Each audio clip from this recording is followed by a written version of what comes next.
A long-distance relationship, a job, and a tire. Life answered me in riddles the moment it started asking me questions like, what do these three seemingly unrelated things possibly have in common? Answer. These are three things that can be lost in 3 days. Day one. I read once that our language is more hieroglyphic than alphabet. We speak like Egyptians. You send a symbol greater than and place a 3 beside it, it means love.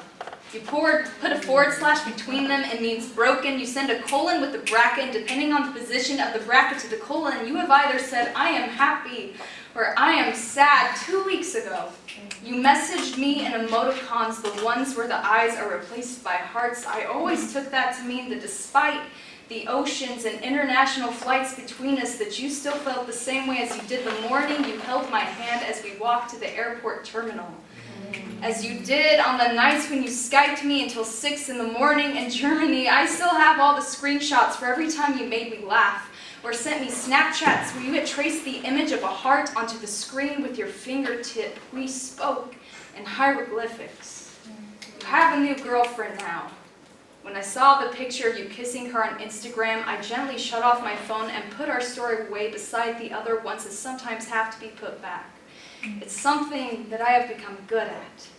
I learned when I got the certification for CPR that cardiopulmonary resuscitation is not always such a good thing to do when the resuscitation comes too late.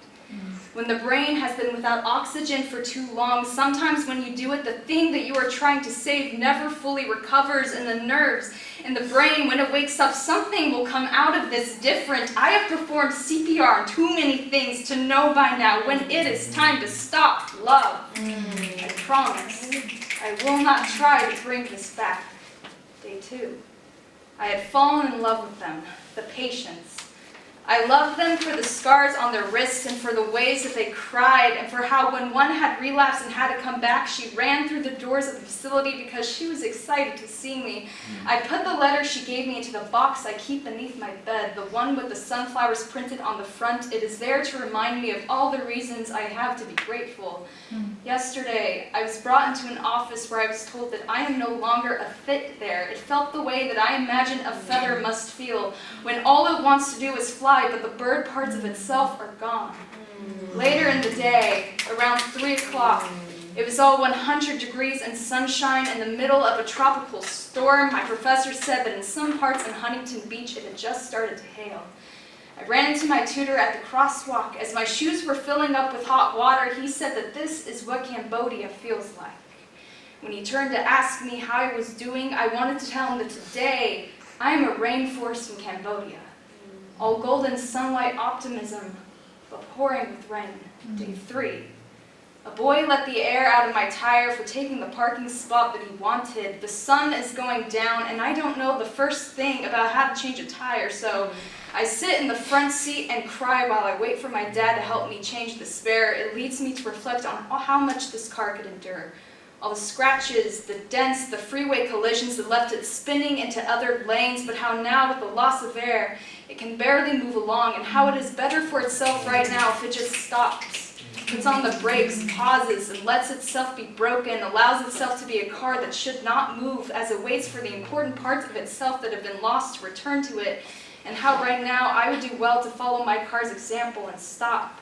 Put on my brakes, pause, and let myself be broken until the important parts of me are back and I'm full again and can move along despite all the dents, despite all the scratches, despite all the freeway collisions that had led me to the signs where I misread all the hieroglyphics, where it was all sunshine in the middle of the pouring rain, and where it took me 3 days to get lost, 3 days to lose everything, and 3 days to remember the parts of me that I still had, parts of me that will never be just feathers, parts that have always been birds.